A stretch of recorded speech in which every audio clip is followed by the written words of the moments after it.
Everybody's ready to go. Okay. Thanks so much, everybody, for joining us for this very first for us an online meeting. We're going to see what we can make work for everybody.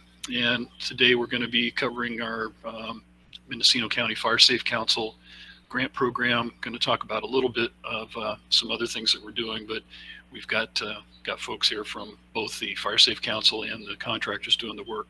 So basically, this is something where we're going to all join together to help each other out to clean up the roads and clean up some of our lots for defensible space around homes, and also quite a few vacant lots as well. We've got quite a few agreements with vacant lot owners to do some work on their property, which is something that Chief Neuer has told us he's struggled with over time. So don't know if we're going to go till noon, but what I'd like to do is ask everybody to please hold questions. If you have a question, yeah, there's a microphone coming on there. That's the kind of thing we want to make sure we mute microphones. So Jerry, I'm muting your mic again, so we don't get that kind of feedback. This will be a learning curve for all of us. We're finding when we do these kind of meetings, there's quite a bit of here. So what we'd like to do is, if you have questions, we'd like you to email them to info@sherwoodfirewise.org. And Brian Ferry Taylor is here to take those questions down. And then at the appropriate time, we'll ask, so that way we can do the speakers, go through their presentation, and then get into the question and answer part. So if you write down your questions, that'd be really great. And, you know, depending on how things go, we might be able to open up and talk some too, because we don't have that many people on the call. But let's try it this way. Since we're recording it, we want to try to get a smooth presentation. Okay, so the Sherwood Firewise Communities, this is Keith Rutledge. I'm on the steering group. And this is, today we're going to be talking about both fire reduction around homes as well as long access roads. Scott Craddy is going to be speaking from the Mendocino County Fire Safe Council, and also Aaron Martin is the project manager for this. He's online as well, and Aaron's doing a lot of the nitty-gritty data recording, so we're going to talk about that a little bit, about how important it is for us as volunteers to document our contributions to the project, because we need to contribute matching in-kind labor and expenses. So anything we do, including our time on the call today, is all counted as matching contribution. And then we have Rachel Campbell from HIS Design and Ashley Vega from Diamond Tree Service. They're the contractors that were awarded the contract to do the roadside fuels reduction and the Chipper Days program.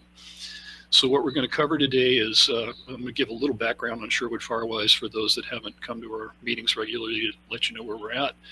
Talk specifically about this program. Okay, somebody, yeah.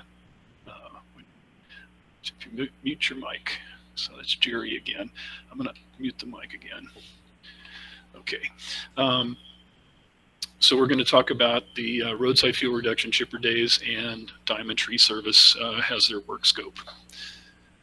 So in this year, we've got quite a bit of work ahead of us. The fire preparedness grant that we got through the Mendocino County Fire Safe Council that we're talking about today, roadside fuels reduction and Chipper Days. So this is our real first step into removing vegetation.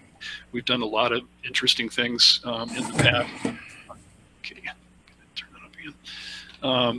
With evacuation, the evacuation routes, training around that. This is really our on-the-ground kind of stuff that we're starting this year. We also were awarded a grant from the North Coast Opportunities EPIC program that's going to allow us to pay somebody. We've had great volunteer efforts since we got started, but we really need a paid coordinator to help all the volunteers stay coordinated.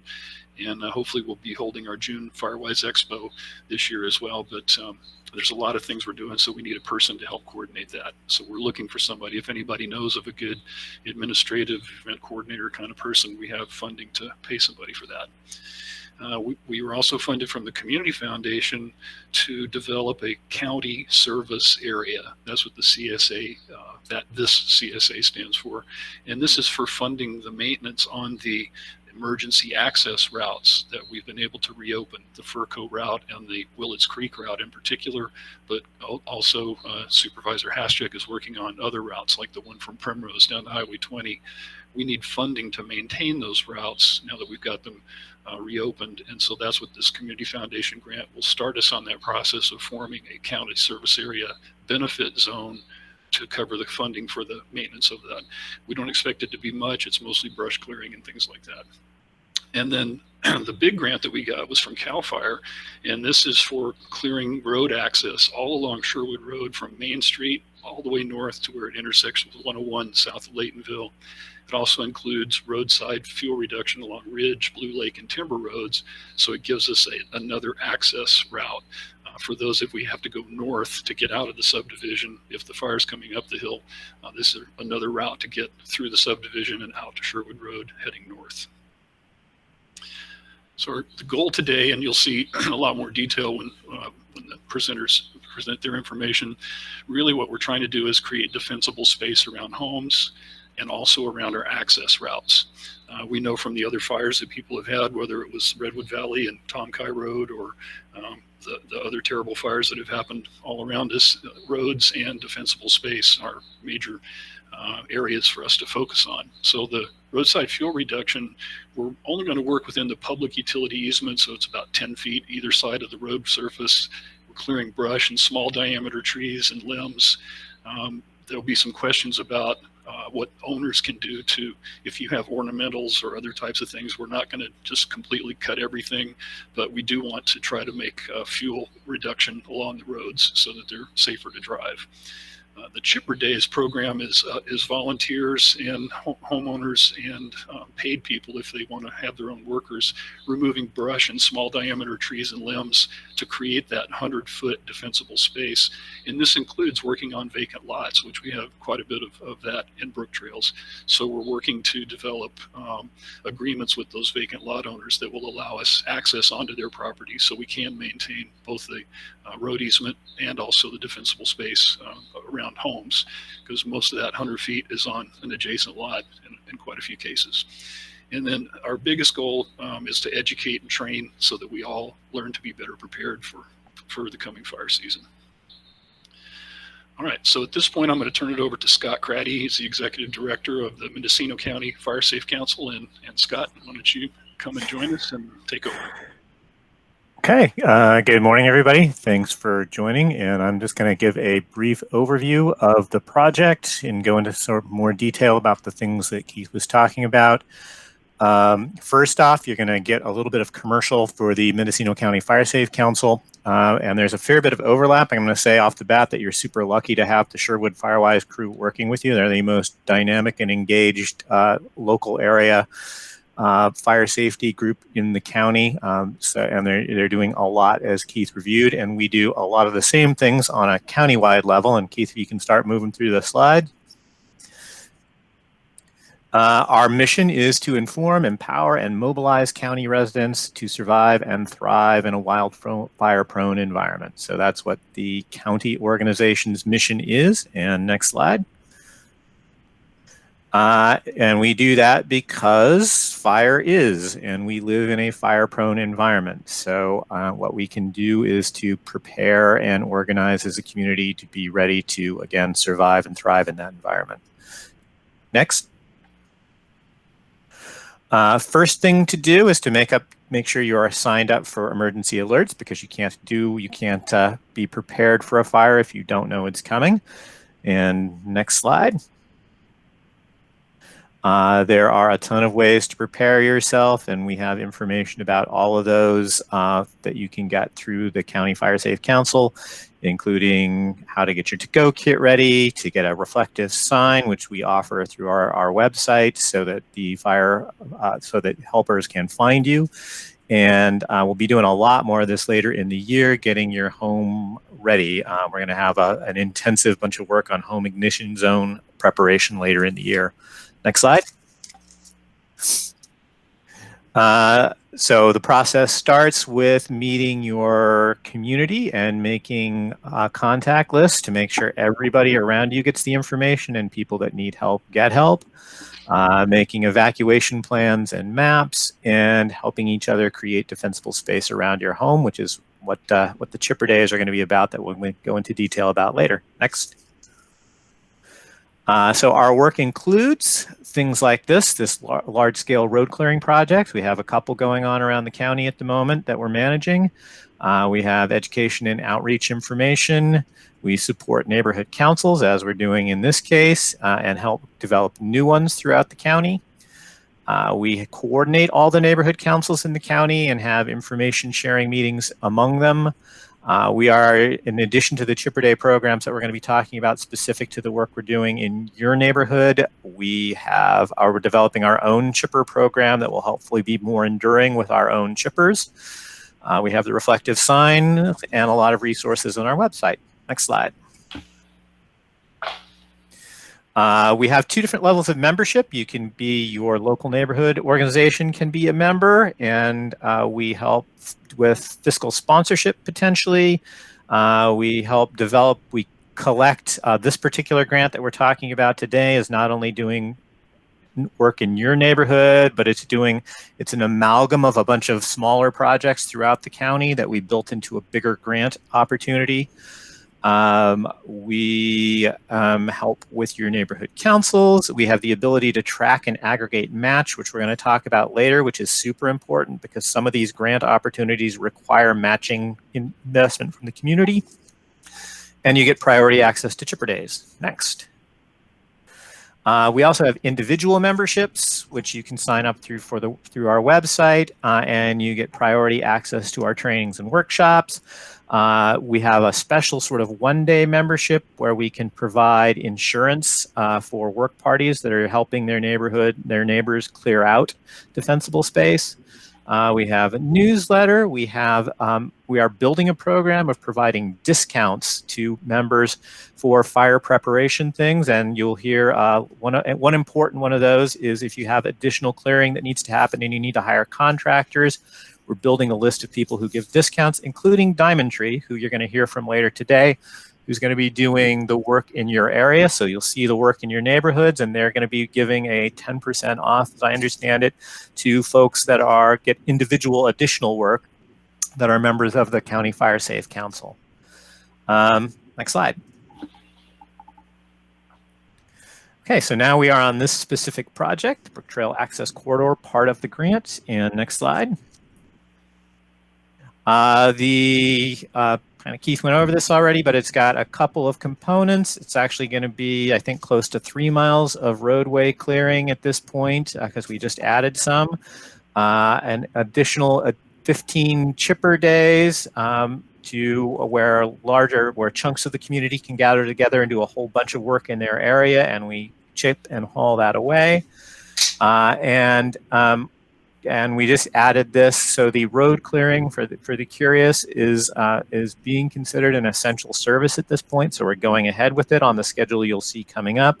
The chipper days that are involving a lot more people getting out of their houses and collaborating are things that we are not proceeding with until the shelter-in-place orders are lifted. So that's going to happen, but it's we're not exactly sure when at this point. Next slide. So this is an overview of the project work that's going to go on. It's going to start down in the lower in the Birch neighborhood, down that's labeled 1, and then there's a few other areas that were identified as important through corridors that needed work. And let's just flip through the next slide so we can see those close up. So we're going to start with the Birch segment, as outlined there in blue. We just added a whole bunch of additional to clear that whole sort of neighborhood segment out, so you can see what a kind of model neighborhood looks like with roadside clearing throughout it. And next slide. We're also going to do Poppy to Airport segment, and hopefully that's clear enough for people to see exactly where that is. Poppy Canyon segment, another 0.6 miles. And next, and Primrose to Lake Outer Rose segment, another half-mile segment. So those are the road segments where we're going to be doing clearing. The project schedule is we signed a contract with Diamond Tree to do this work in January. We're just hitting the edge of our community meetings schedule here. But we've had a lot of meetings with Sherwood Firewise to get ready for this already, and now we're doing larger community presentations. The clearing is going to begin April through May, and you'll see the detailed schedule on that coming up. We plan to hit the road on April 6th. And I'll mention actually a little bit, there's going to be a little bit of work before that. So the roadside clearing work is actually going to begin April 6th. You will see a little bit of work on your roads before that because there's a little preliminary stuff that has to happen. We've got a botanist and myself who are going to go through and just do a close look ahead of the roads and flag anything that that needs to be preserved from a botanist perspective. And then we have some birding experts because we need to comply with the Treaty on Nesting Birds as part of this process as well. So a few days ahead of the roadwork schedule, you're going to see folks with orange reflective jackets walking the road and flagging anything that we need to flag to make sure that it's not disturbed as part of this process as well. And then chipper days will be coming at the end of the process, and I'll explain those in detail in a bit. Next slide. Why are we doing this? We're doing this so you don't end up on a road that looks like that. We want to make sure our roads are free and clear, both for you to get out and for emergency personnel to get to you. Next slide. And this is sort of that in detail. One of the most important parts of this is that fire trucks are not supposed to go where they can't see a safe way out. So having a clean line on both sides of the roads and a good view line is essential for help getting to you. In addition to helping get in and out, road clearing creates a fuel break, basically. So it creates it greatly enhances the chance that fire is not going to be able to cross the roads to get to your place. Next slide. What is roadside clearing specifically? It is removing brush and limbing things up to about 15 feet off the ground and taking out smaller diameter trees, roughly 6 inches diameter at chest height is the guideline, out to 35 feet from the center line of the road in this particular project. And next slide. Does it leave a moonscape? A lot of people are scared to give permission to do a complete job on their property, as we'll talk about, because they're scared that we're going to leave something that looks desolate and open. That is not what we're trying to do. We are trying to create something that looks like a park that's been maintained for a long time. So it's got things that are spaced out and open. There's not a lot of loose fuel laying around. And you know, what I like to say is it looks like a place where the Boy Scouts and Girl Scouts have been going for the last 20 years and boosting each other up the trees. So they've stripped off everything that's easily burnable. So it's clean and open. And we're also trying to leave something that looks beautiful. The place we started recently, this is a quote from a neighbor that had a particularly tangled area on Robinson Creek Road. And we think we've got some really good guidelines that the road crews are working with, so that we're aiming to do a superior job that leaves something that looks good for you. Next slide. Just a couple of quick visuals about what it's supposed to look like before and after. So again, it looks kind of tangled and wild in the before pictures, and the after pictures look clean and open with a lot more visibility down the road. Next slide. Road clearing is a tricky balance. These folks are doing and have to do a tough job of balancing. The aim is to provide you the safest space possible and take out as much fuel as possible, and fuel ladders, things that can set things above them on fire, and remove smaller trees and limb up bigger ones, again, to make them more fire resilient. Next slide. And again, the guideline is 6 inches in diameter, but with some judgment on the part of the people that are doing the clearing. We try to leave natives, so if it's an oak and it's questionable, the guideline is to limit and leave it. But if it's a conifer, which are much more flammable, and it's in the questionable zone, we urge them to go ahead and take it. Also, for woody plants, we've seen a lot of clearing projects that happen and that look good for the first year but make things worse in the long run. If you go through and cut all of that stuff to the ground, then next year and the year after, you end up with a multi-sprouted bushy thing that is much more flammable. So to the extent possible, we ask our crews to work with woody things, to trim them up, to find a central stem, and leave something that's going to grow more tree-like and healthier in the future and be less of a fire hazard down the road. Next slide. So again, it's a balancing act, and the road crews are going to try their best to balance three different things. They're going to try to take out as much as possible while preserving the natural environment, while not taking natives that they don't need to take, while not taking too much habitat, and also while respecting your concerns as property owners. So the roadside clearing can go where the funding pays for up to 35 feet from the center line, but to respect your rights as a property owner, unless we have a landowner access agreement, they're going to stop short when they come to a fence or anything that looks like it's obviously maintained landscaping that you've worked to preserve. So we're going to do our best not to make judgment calls, to not take anything that looks like it's important to you or that it's property you've developed. Next slide. If you want us to be able to do the best job possible on your property and make judgment calls and clear to the best of our ability for the whole 35 feet, if you've got fencing or maintain things there and you want them to be able to go in and trim those up as well, we need to have a landowner access agreement in place that gives them permission to go past that fence line or past that shrub, whatever.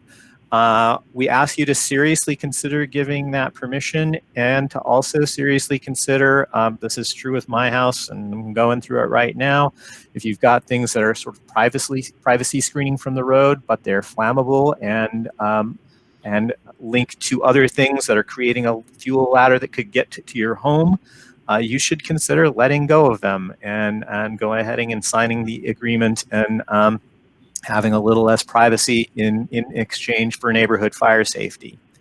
I also want to point out there's a lot of places that we've done a bunch of these projects, and so has CAL FIRE.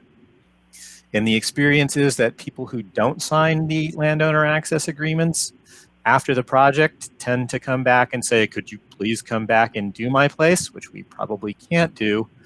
For a number of reasons. The properties that we don't do can stick out like a sore thumb. So everybody, it will be fairly obvious who didn't participate in making a safer road. And B, again, it doesn't look as bad as you think it's going to look. We make every effort to make it clean and nice looking when we leave it. So what you were worried about, you probably didn't need to worry about. Next slide. Because you signed a landowner access agreement, does that mean you lose all control? It does not. You can still maintain control of specifically what happens on your property, even if you sign a landowner agreement by flagging things. We have some of that basic tape that we need to figure out how to make available, or you can buy it at any hardware store. Just a red or orange tape means stop. So red means stop. If you've got something, you signed your landowner access agreement, but you've got the favorite tree that you put in with your kids and you don't want it, you want to make sure it's not touched, you tie a red or orange ribbon around it. And that tells the crew not to go there. On the other hand, if you've got a line of junipers or something that's highly flammable, that's well maintained and edged, so we're going to look at it and say that's maintained and we're not going to touch it, but you know it's a fire hazard and you want it to go, you can flag it with green, which means go. And that will tell the crew that they should go ahead and take that out. Next slide. So this is a major project. It's funded with grant money. It isn't an annual event. Folks aren't going to come and clear your property for you every year. So once this happens, then we hand over the maintenance to you to keep it cleaner and going. And the next slide. To help with that, and to help you make your home more fire defensible overall, and that's just what we've got is the picture of the basic defensible space requirement, which shows that you should have, if possible, nothing flammable within the first 5 feet of your house. The next 25 feet should be lean, clean, and clear. And then after that, you should space things out so that they are not likely to catch each other on fire, and so that there's nice sort of clear space, kind of like we're aiming along the roadside. So you want to create that around your house, and you want to maintain the clearing along your roadside. And next slide. To do that, we are, as part of this project, heading into the fall, offering some free chipper days, where if you organize with your neighbors, you can do a lot of that clearing work and help each other do it. And then we will come through, and specifically Diamond Tree will come through and with a chipper and chip and haul all that away for you, which is a fairly expensive process usually if you're doing it on your own. So this is kind of a big boost in getting a bunch of that done at once. Next slide. Chipper days are a whole separate process that we're not going to go into a bunch at this point, but the keys are that you're going to have someone from Sherwood Firewise that's going to help you organize those. You're going to have captains in the area that are going to supervise the brush piles. For it to happen quickly and efficiently and safely, they need to be organized in a certain way. They need to be not on the road, but near the road. They need to be piled properly with the cut ends facing the same way, so it's easy for the chipper crew to get in there. Next slide. The professional crews, and it's got to be stuff 6 inches in diameter or less that they will run through. To be a participant in a chipper day, we also need to have that landowner access agreement signed, because the crews won't be able to step on your property to pull the piles out without it. And there is an option here in the little asterisks if you want to keep your chips. That's something you're going to need to communicate in advance. If you want chips for mulching or other purposes, that's part of the process is you can do that, but the default is that we're going to haul things away. Next slide. And there's a bunch of other details that we'll get into more. And one that's not mentioned on here is we want to make sure the chipper piles don't have invasive species and Scotch broom and things. So that's important if we're going to be able to leave chips. If we find things that we don't want to be spread in the chipper piles, that will stop us from being able to offer chips. And there's a whole bunch of other guidelines, and I'm not going to spend time going through those in detail. Diamond Tree may later, but that's knowledge that you will need to sort of review when you get closer to a chipper day, because there's a lot of requirements for making sure that the chipping process is safe and effective. Next slide. What you can do to help with this whole process, again, landowner access agreements are key to us being able to do the best possible project. You can work with Sherwood Firewise to make sure to start organizing for chipper days in your neighborhood and become possibly a volunteer, one of the volunteers that helps train and inspect those piles. We'll talk about this a little more in a second, but what you can do that's critical to this is tracking all of the expenses and labor that you put into that process or any of this process. And that is critical because a lot of the grants around here, there's sort of 2 reasons for it. One, a lot of grants become available, like this grant, require a dollar-for-dollar match process from the community, and volunteer labor can count to that. So Aaron, our project manager, a large part of his work is making sure that we document and collect enough community effort so that we can meet our pledge to match the dollars that are paying for this project.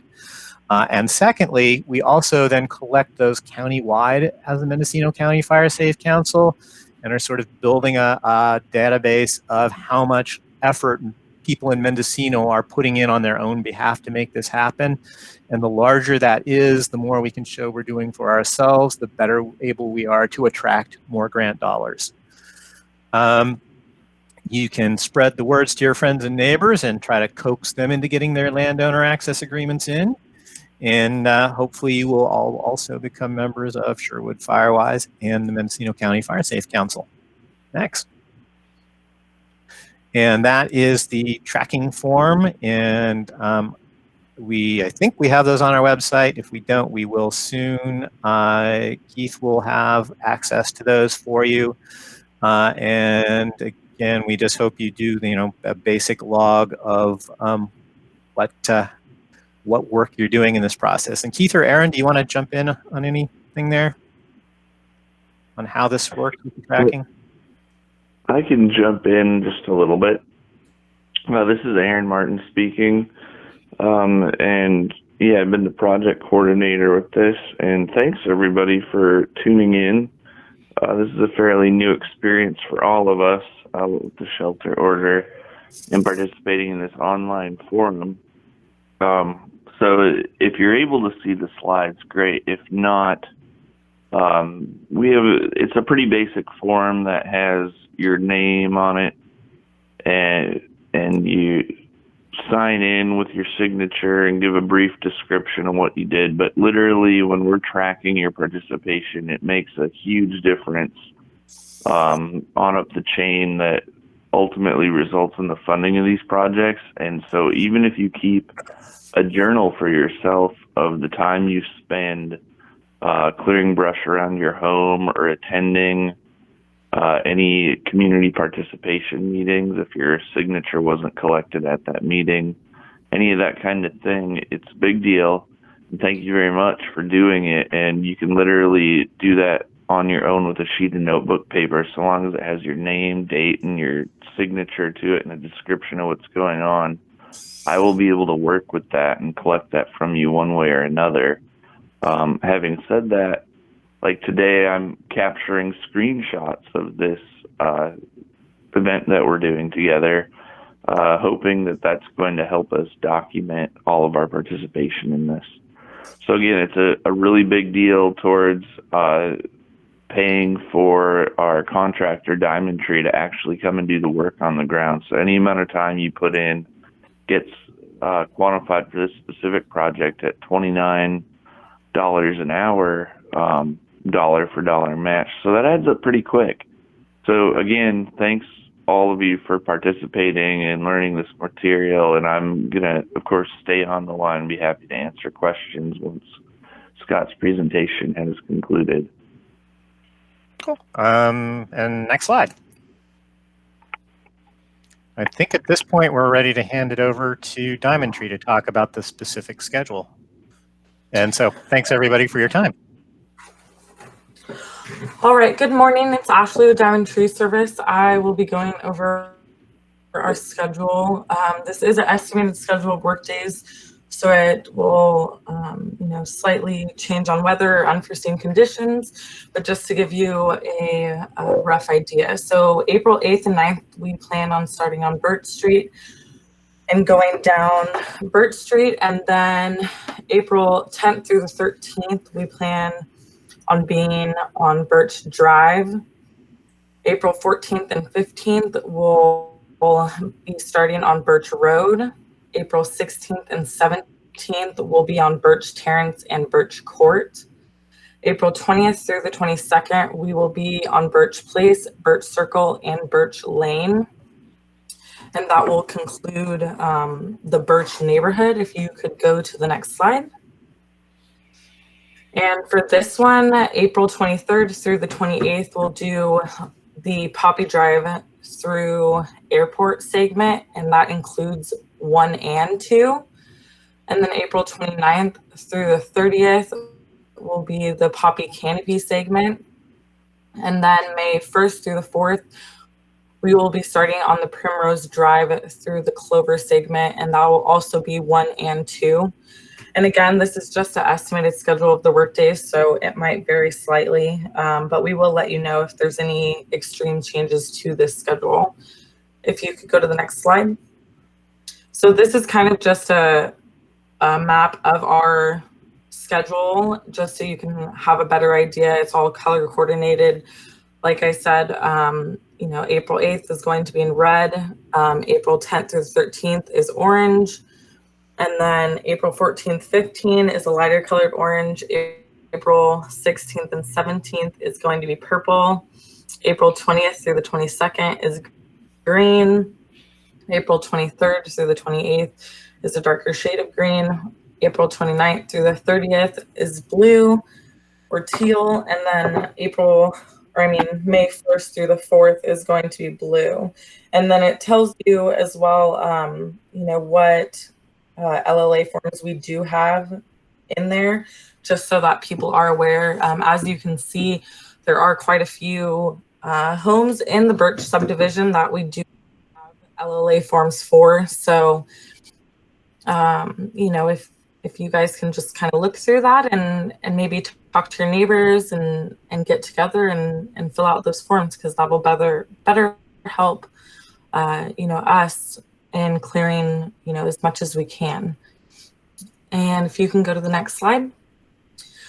So this is just going to go over the Poppy Drive to the airport segment and give you a better idea of where we're going to be doing the road clearing on that portion.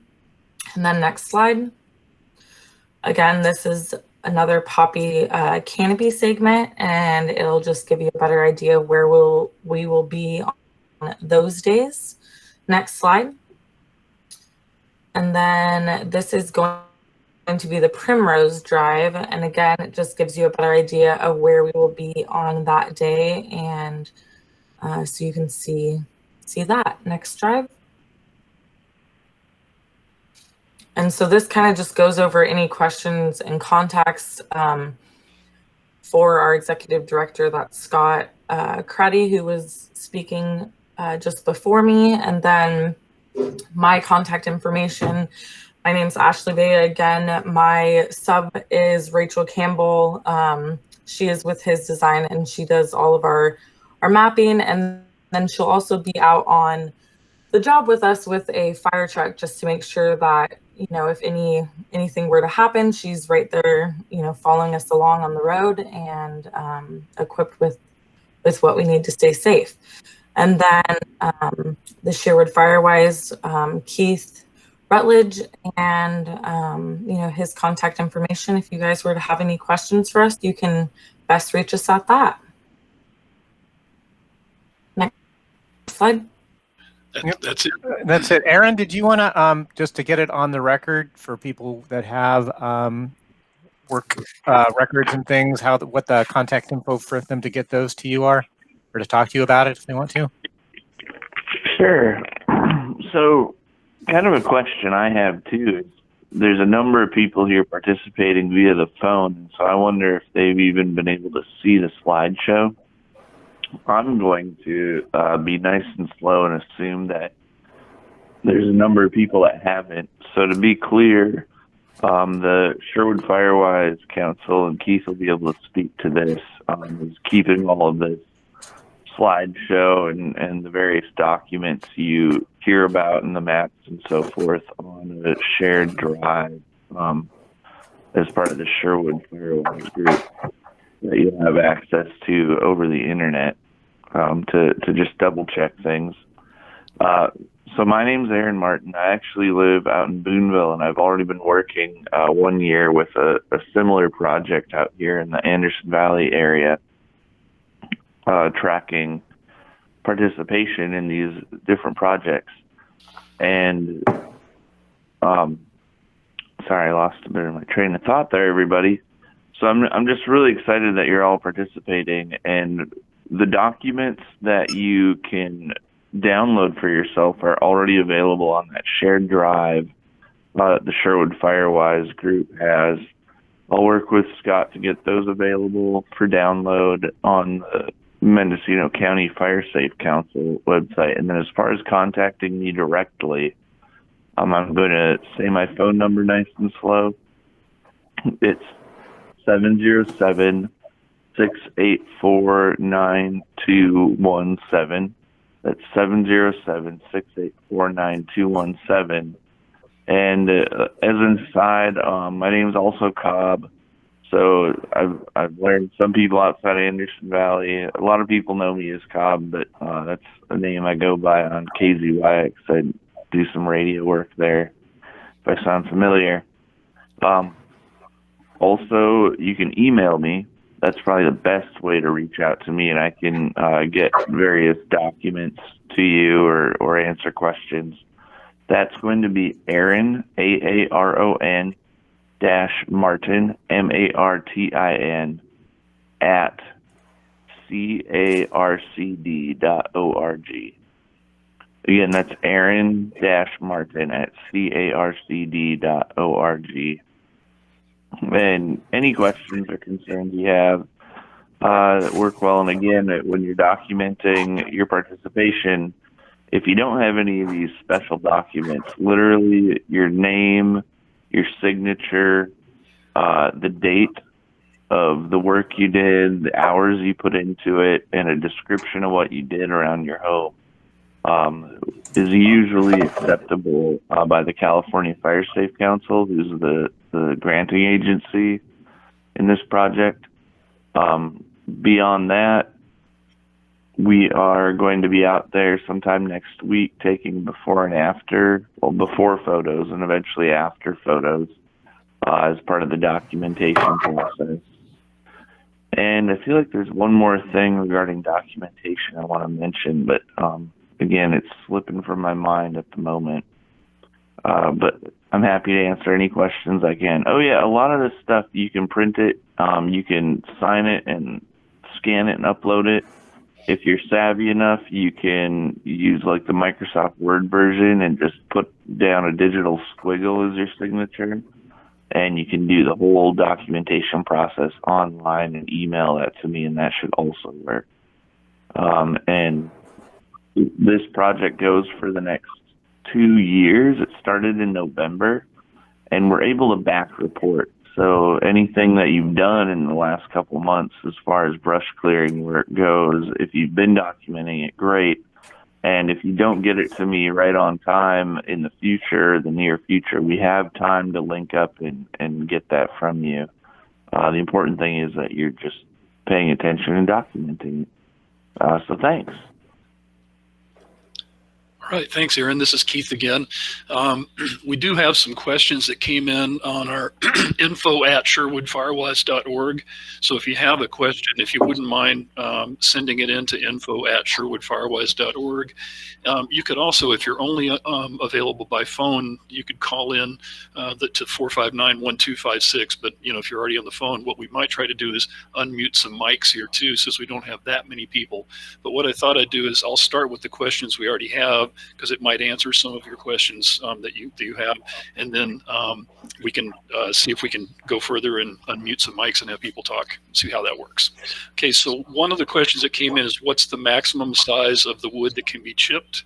And we saw in there that 6 inches in diameter is really, that's what we're trying to do, is keep everything 6 inches and less in diameter. I think technically speaking, the chipper might take something a little bit larger than that, but that's our spec, is we're not going to take anything over 6 inches if we can help it. Another question was, will everything be hauled away? And again, our plan is to basically take everything to the curb, chip it up, and haul it away, so we don't leave a lot of material there. We did talk about if somebody wants to keep a pile of chips, that you can, but you need to specify that ahead of time. And if you do specify, there's some concerns about what is in that pile, because there's some like non-native vegetation we don't want to spread around, like Scotch broom and such, for example.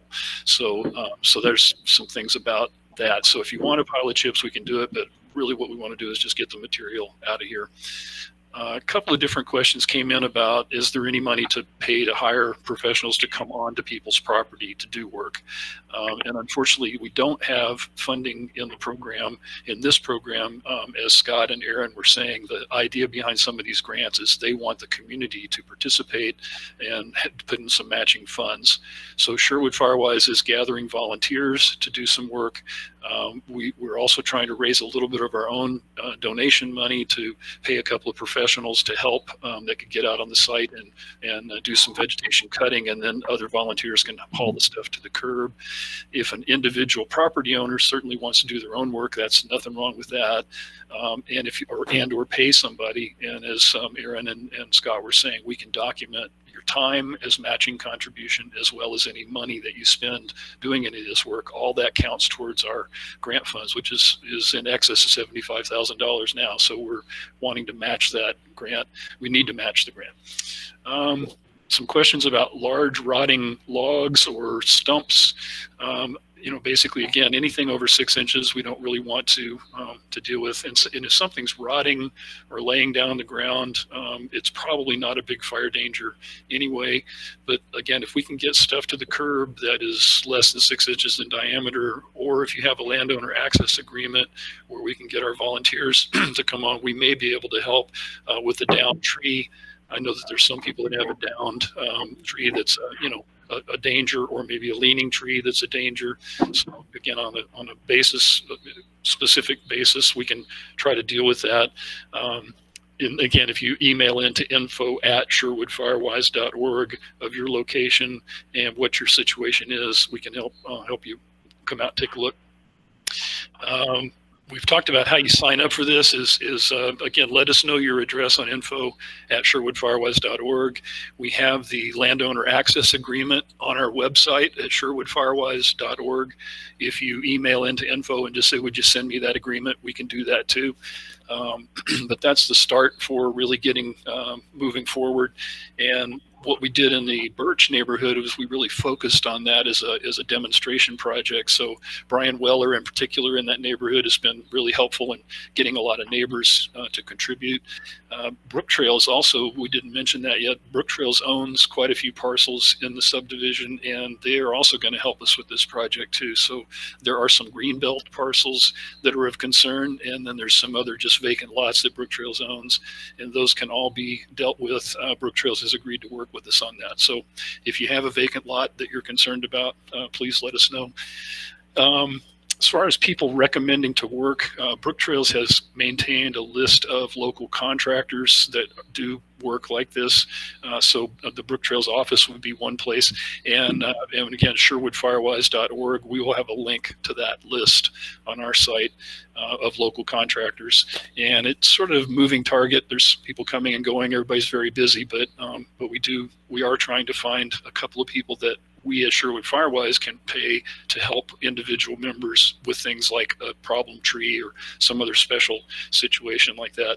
But for the most part, this is all volunteers removing small materials with manual labor, moving things down the hill. So that's what we're working on that.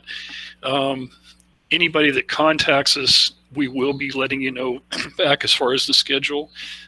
We've seen here the roadside fuel reduction work. We'll be actually canvassing the neighborhood to go through and make sure that if you want to flag something, that all that stuff is done before the roadside crew shows up. We'll also have a Sherwood Firewise coordinator on site whenever we're doing work. So we don't want individuals bothering the crew. So we want to maintain our physical distance. Plus, we don't want to interrupt their work. We should have a Sherwood Firewise person out with the crew. So if there's any questions or concerns, you've got somebody to talk to at that point. But if you have anything ahead of time, let us know, and we'll stay in touch that way. I see a question about there's a big hedge next to the road. Looks like ladder fuel, and it looks like it's Photinia. Anybody on the Diamond Tree or Scott, anybody understand Photinia hedge? Sorry, Ashley with Diamond Tree Service. That wasn't one of the listed invasive species that was on the paperwork. If I remember correctly, that is just one that grows. You cut it down, it'll grow back like a bush continuously. Okay, so the question is, should it be removed? And if so, what do we do with it? So is that something that would be trimmed or just needs to be removed? I would say completely remove it, because like I said, it'll grow back like a bush every single year. It's not something you just cut it down to the ground and it stays like a little stump. It'll continue to grow. Okay. All right. So I'm sorry, I don't know who asked that question. So if you could give us your address for the person that asked that question about the 6-foot Futinia hedge, we'll make sure to come and take a look at it and talk with you more about that. I wanted to see if maybe John Haschek is on the line. John, do you have anything from the county's perspective, since you're dealing with some of these other projects? I'd like to ask you to speak a little bit. And if you press *6 is the way to unmute your microphone. Hi, Keith. Yeah, I'm still on the line. Thanks. I'm just on the audio version, so I wasn't able to see the slideshow, but I really appreciate all you're doing on this. Like you said, we're working on, getting agreements with the Primrose to KOA, so we can do that work too and create, safe exit going south. I think the Sherwood Firewise community is just doing incredible work. The grants we got, is just going to do an incredible amount, make an incredible difference in the safety for the community, especially the one going on the Sherwood Road. And then this work you're doing with the chipper days, it's just going to make all of us a lot safer. So, just let it be known that I'm always available, and whatever I can do for all of you is, my phone number is 707-972-4214, or you can contact me at Haschak, Haschak, J, at MendocinoCounty.org. So either way, just feel free to get in touch with me if I can do anything to help with this process. So, thanks, thank John. you all. Yeah, and John has been a tremendous help, continues to be a really great resource, so we're very fortunate to have the supervisor. Well, what I'd like to try for anybody else that might want to ask a question, if you're on the phone or your computer, you can unmute your microphone if you want to ask a question, and we can try that just for grins if anybody else has a question. Or like I say, you can info@sherwoodfirewise.org. We've gotten quite a few questions coming in that way too. So does anybody want to ask a question? If so, you can unmute your microphone. If you're on the phone, you press *6, and that will unmute your mic on the telephone.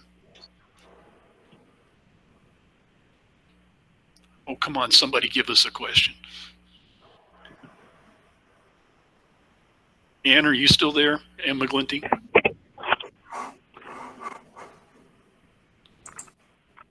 Okay. Well, I was hoping for some more questions. Well, I tell you what, I have a question. Okay, hang on a second. Go ahead. Hey, Ann. I just wanted to, did you have any questions?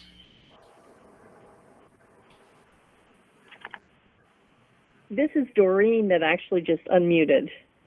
Okay, go for it, Doreen. Okay, thanks. I just wondered, for the roadside clearing that's happening the first part of April and through April, is there any guidance that Diamond can give to the homeowners as far as moving their cars and trucks that may be parked curbside? That would be helpful to know at this time. And I will unmute now. So this is Ashley, Diamond Tree Service again. So our crew was just planning on working around the vehicles that are parked. I did drive up with my foreman, and so we were able to look at all of, the road, and he didn't see anything that would prevent from continuing to work. And so as of right now, we're just going to be working around them.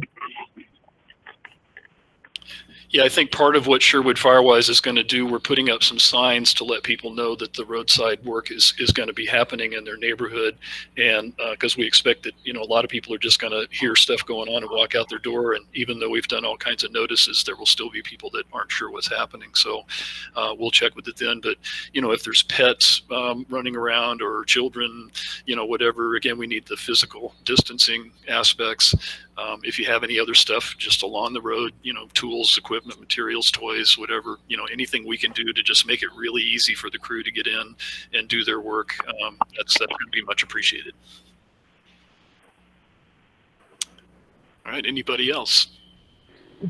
Hi, Keith? Marshall. Hey, Are you there, Keith? I'm here. Go ahead. Yeah, I was just going to ask if when Blue Lake Road is going to be on the schedule, if you have that figured out, and when botanical and bird surveys might be done. Okay, so that's Joel from Spring Creek, and Joel, what we're talking about there, that's the CAL FIRE program. So that's not this Mendocino County Fire Safe Council program. This is for brook trails only. The CAL FIRE program, it will have a registered professional forester and a botanist, as John was, as Scott was talking about earlier. And so what I think we need to do is meet along Blue Lake Road and Timber Road and take a look with the forester. I'd be glad to meet with anybody in the meantime to just give you my opinion about what I've seen so far. But what I'd really like to do is have the Road Association in particular meet with the CAL FIRE and whoever the forester is, so you get it straight from them. And I think what Scott was saying earlier, I don't know if you were on the line the whole time, that no matter what, whether we sign the access agreement or not, property owners have the right to mark things and say, I don't want you to take anything, or don't take this or that. So it's not a mandatory kind of removal like the PG&E program. They were under emergency orders to have to do what they did, whether you liked it or not, really. So this is completely different, very much sensitive to individual owner concerns. And also, since it's a CAL FIRE project, we definitely have CEQA related issues, and we'll be working with the Road Association to make sure that's addressed. Scott did mention about for the Brook Trails projects, we have similar concerns. So he's going to be out here next week before the roadside work begins with the botanist and also somebody, I think, from Audubon Society or somebody related to birds to look for things like native species and non-native species and see if there's any bird nesting going on, things like that. So we definitely will keep up with that. Okay, thank you very much. Keith, this is John Hashtag. Yes, go ahead. Yep, John. Yeah, I'd just like to add that since we are in this shelter in place and the work that you're doing is considered essential work, so I just wanted to remind people that they need to keep, physical distance from the workers and the people who are coming by, and just make sure that we maintain that social distancing throughout this process. But it is essential work, so that's why we're able to proceed with it. Yeah, thanks for that. Yeah, it is something that and Scott at the Mendocino County Fire Safe Council, I don't know if you want to say more about it. There's lots of projects going on in the county. Fire season is going to come regardless of what the virus does. So what we're trying to do, just like this meeting today, we had planned on having an in-person meeting and we just couldn't do that. So we're trying to find alternative means, and we were hoping for 100 people, and we're just not able to get that on this particular meeting. But it's important that we continue with the fire related work to prepare for this coming fire season. And as John says, we can do that kind of essential work without and maintain that physical distancing, so we're doing things safely. But I think we're still all in the shelter in place kind of mode where we're not going to see large activities going on for a while. So this will impact our overall project schedule, but there's still work that we can get done. Certainly you can go work on your own property and take materials down, and do your own clearing. And if whatever's at the curbside, when they do the roadside reduction, they could pick some of that up. So, I mean, it may be that in the Birch neighborhood, if you can get some materials that you want shipped up out to the curbside, they could pick that up at the same time. But again, we want to keep that physical distancing and also not interact with the crews while they're out there because they have work to do. But we should have a Sherwood Firewise contact person on site the whole time if you do have questions. All right, anyone else?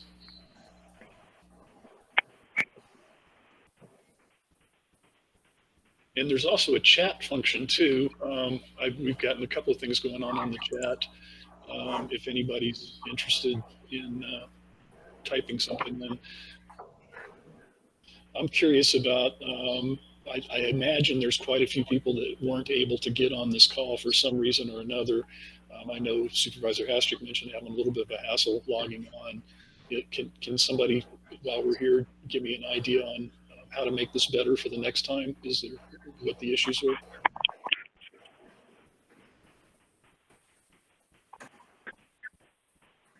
Well, Keith, I tried to plug in the app, and it just wasn't letting me do it. So I just had to do it by the phone call. So there was a problem there for me, at least.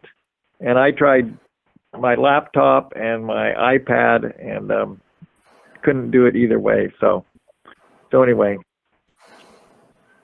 Yeah, and we're learning too. It may be a function of the Google platform that, because I know I've had a couple of other people mention if you're not logged in with some kind of Google-related passwords or account, it may be that there's a problem. Although I do see people that aren't Google accounts that did log on, so I'm not sure. But we'll do some research on that. And there are other platforms. There's one called Zoom that people are using that is pretty robust. They charge for that service though, so this is free. That's why we're doing this, because we don't have money to pay for it. But we Can I speak to that a bit, Keith? This is Aaron Martin with the Fire Safe Council. Thanks. Yeah, so I just want to just again express my thanks for everyone's participation in this today, and recognize that what we're doing here is a very new process. Not just this online meeting, which is very new, but even all of our participation in these Fire Safe Council projects is very new. From the State Fire Safe Council, what I've heard is they're excited to see our participation in this and how we document it, because they have to follow up. The whole state and beyond is under this shelter-in-place precaution, and so a lot of people are figuring this out, and so there are some people in beyond places watching what we do, trying to learn how we cope with these different challenges. So it's a pretty interesting thing to be participating in, and I'm not sure how that'll shake out. So some of you may hear from me later trying to follow up with your experience in regards to today. And I just want to take another moment to promote what will hopefully be in-person events in the future. But this project isn't just brush clearing. It's also, there's an educational component. And in Anderson Valley, as part of the education, we were able to put on some great educational events that had a lot of participation, and it was very informative. So as you have questions just about some of the terms, even, what does it mean to be firewise or fire safe? Or you're wondering, as you look at the landscape changes, what really constitutes, a fire safe landscape and that kind of thing. The presentations and events that we put on will cover all that. In Anderson Valley, we covered, basic fire behavior, fire weather. We had guests from the California universities come out that talked about home hardening. We had our local forester talking about how the fire landscape and ecology works. So it was really a good primer. How do I say that? Anyways, for all of this knowledge about being, a community that lives in a fire environment and how we live with that. Ongoing, sustainably, how we get together as neighbors to effectively plan for events that, in a lot of cases, the first thing that goes out the window is the plan. So as you pay attention to the Sherwood Firewise group, the Mendocino County Fire Safe Council, keep an eye out for that. Hopefully we do a good job promoting it, but certainly your active participation in requesting that and looking for it is helpful. And we hope to be bringing that to you as part of this project over the course of the next few years. Thanks, Aaron. Hey, Keith. This Yep. is Eric Hart from the Williams Ranch Road Fire Safe Council. We had a couple folks join you today to see how you guys were doing things as we're kind of heading into a similar project. But I did want to volunteer. I've got a Zoom account that you guys can use next time around if you're looking for something like that. Oh, great. Yeah, send us an email on that. I really appreciate it, Eric. Will do.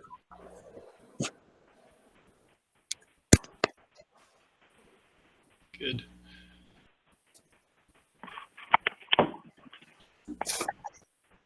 Well, I don't know if anybody else wants to cover anything. We don't have to stay on until 12.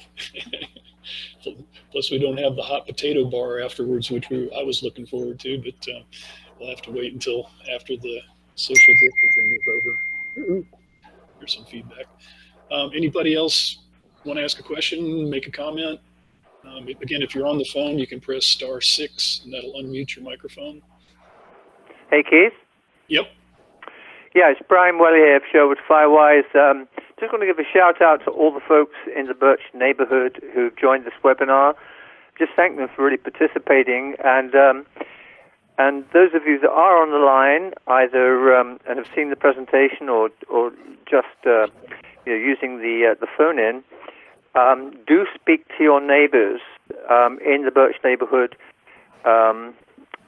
that may not have signed the landowner access agreements. Everyone should have received the mail out that we put out, and I think there's stamped addressed envelopes there just to send in the local landowner access agreements. Very, very important, because this is a real community effort, and we just need as many people involved as possible. So just want to put that shout out to everybody and thank everyone that's already participating. Excellent. Thanks for that. And again, that landowner access agreement is on the sherwoodfirewise.org website, so you can link to it and download that form. And that is an important thing to get in. You know, I mentioned earlier, one of the things Chief Neuer has sent abatement notices out for years to especially vacant parcels that aren't being maintained, and he rarely gets any kind of reply. We've gotten a very strong reply from the vacant lot owners in the Birch neighborhood. So the fact that we're able to offer them to come onto their property and do some clearing and not have to send them a bill for it is something that has stimulated quite a bit of response, because early on we figured out that quite a few homeowners are taking care of their property fine in the Birch subdivision. It's the vacant lot next to them or behind them that is the problem. And those absentee owners a lot of times don't respond, and they haven't been cleaning their lots. So this is an experiment for us. And so far, the chief was really impressed at how many access agreements we had gotten back for those vacant lots. So we'll be able to do a pretty significant project in the Birch area. I mean, we've got, I think, 55 parcels now signed up. And so, like Brian was saying, the neighbor should go next door to your neighbor and say, hey, I'm doing it, why don't you? I suspect some people haven't sent in that landowner access agreement because they're thinking their own property is cleared, and so they don't really need anything. But what happens if we work on the lot next to your property? If we don't have a landowner access agreement for you, we have to be concerned about where the property line is, and that gets into things like surveying and whatever. So if we have everybody sign landowner access agreements for adjacent parcels, we can work around the whole area without being concerned about which property we're on. So that's another important ask for people to please get those agreements in. Okay, anybody else? Comments? Suggestions? Questions? I just want to say personally that I'm really happy that this turned out. I think we could get better participation, but I think the platform with Google is keeping some people from logging on to be able to see the slideshow. So thank you, Eric, for offering the Zoom platform, because I think we won't have that issue with that. So do better next time.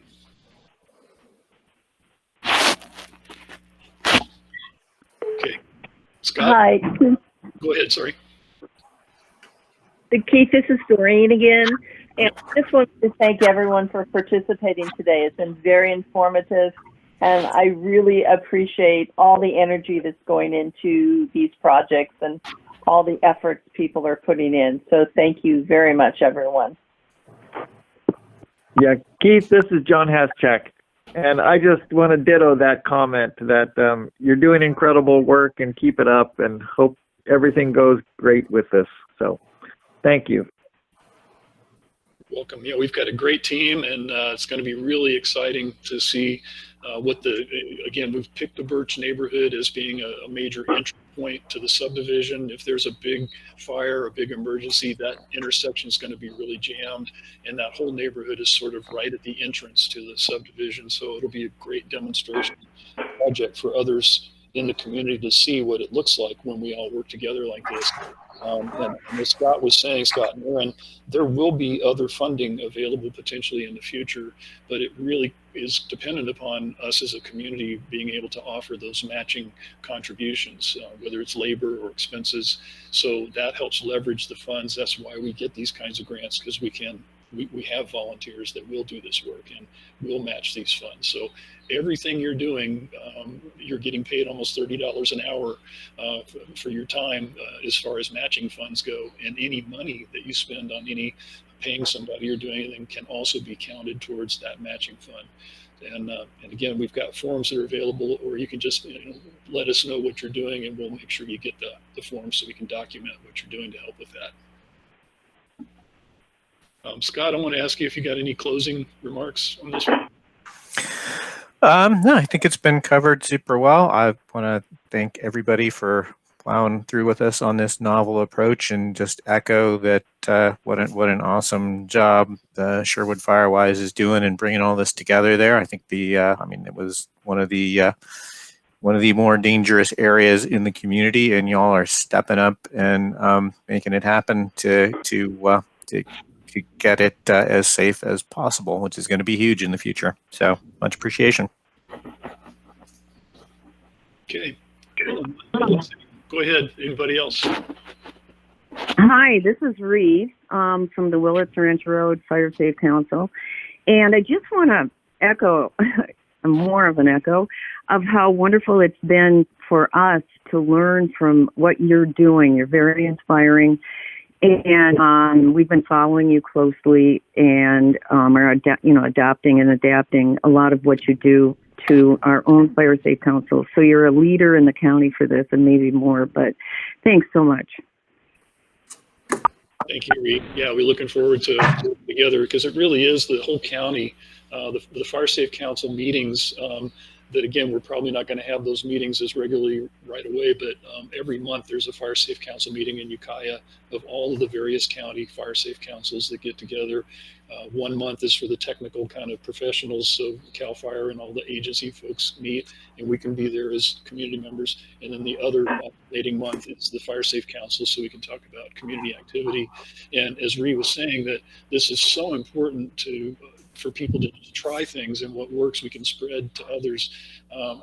One thing Scott mentioned early on about the Fire Safe Council is a chipper is something that we've all been needing, and they're looking at being able to get a community chipper so we could have a chipper be available for Fire Safe Councils to use on our own periodically. So I mean, there's things we can do as a group. The grant funds won't be around forever, so it really is important that we push hard right now. We can see other disasters happen, and they can take away those funds. The governor said recently that a lot of agencies can't count on funding this year because of the COVID situation. However, he did stress that fire prevention is still a high priority, so we don't expect to lose funding for the fire prevention activities, but that doesn't mean that's going to be like that forever. So we're trying to get as much work done as we can while that grant money is available, and then beyond that, we'll have a pretty good idea what we need to do to keep going, but we may not have as much subsidy money at that point. So we're really thankful for everybody kicking in early on like this, so we can get a lot of work done.